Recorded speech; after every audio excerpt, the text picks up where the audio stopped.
چلیے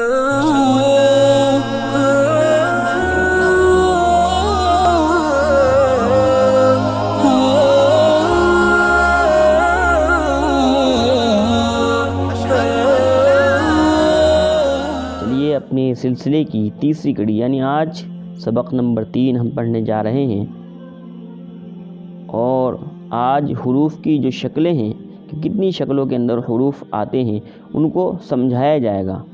تو آپ دھیان رکھیں، جیسا کہ میں نے پچھلے سبق میں بھی بتلایا تھا کہ اگر کہیں نقطہ ایک نیچے ہو تو وہ با ہوگا، شکل کیسی بھی ہو، اگر ایک نقطہ نیچے ہے تو وہ با ہوگا، اور اگر نقطے 2 ہیں اوپر تو تا ہوگا، اگر ایک نقطہ اوپر ہے تو نون ہوگا، 2 نقطے نیچے ہیں تو یا ہوگا، ایسے ہی 3 نقطے اگر اوپر ہیں تو سا، اور اگر 3 نقطے نیچے ہیں تو پے ہوگا۔ یہ یاد رکھتے ہوئے اب آپ آگے سبق شروع کرتے ہیں۔ اس سے پہلے اگر آپ نے ابھی تک ہمارے چینل کو سبسکرائب نہیں کیا تو سبسکرائب کر دیں اور بیل آئکن کو دبا دیں تاکہ ہماری نئی آنے والی ویڈیو آپ تک سب سے پہلے پہنچ سکے۔ بسم اللہ الرحمن الرحیم۔ با با با با با، تو یہ با کی 5 شکلیں ہو گئی۔ ایسے ہی پا کی 5 شکلیں ہیں، پے پے پے پے پے۔ ایسی تا کی 5 شکلیں، تا تا تا تا تا۔ ایسے ہی ٹے کی 5 شکلیں، ٹے ٹے ٹے ٹے ٹے۔ ایسے ہی نون کی 5 شکلیں ہیں، نون نون نون نون نون۔ ایسے یا کی 5 شکلیں ہیں، یا یا یا یا یا یا۔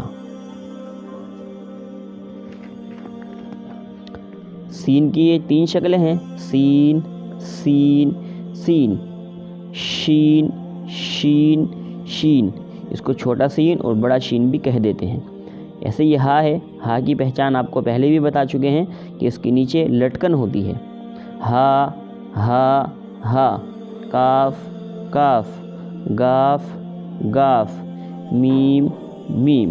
اب جو نیچے شکلیں آئی ہیں انہی کو ہم دوبارہ سے یہاں اس کی مشق کریں گے کہ آیا ہماری یاد ہوا یا نہیں ہوا۔ تو یہ کیا ہے؟ پا، یا ہم اس کو بولیں گے پے، ٹے، نون، یا، با، تا، ٹے، تا، با، یا، پے، نون، یا، با، نون، تا، پے، ٹے، با، یا، پے، نون، تا، ٹے، ہا، میم۔ کاف گاف، کاف اور گاف میں یہی فرق ہوتا ہے کہ کاف کا ایک ڈنڈا ہوتا ہے اور گاف کے جو ہے یہ 2 ڈنڈے ہوتے ہیں۔ سین، یا، شین، پے، تا، سین، ہا، شین۔ تو دوستو یہاں تک حروف کی پہچان ہو گئی۔ اب آپ ان کو پیچھے سے ایک بار جو ہم نے پورا پڑھ لیا ہے، ہماری جو 3 اسباق ہیں ان کو آپ دوبارہ سے دیکھ لیں ایک بار، تاکہ جو حروف ہیں وہ ہمارے ذہن نشیں ہو جائیں، اچھے طریقے سے ذہن نشیں ہو جائیں، تاکہ آسانی کے ساتھ ہم آگے بڑھ سکیں۔ والسلام۔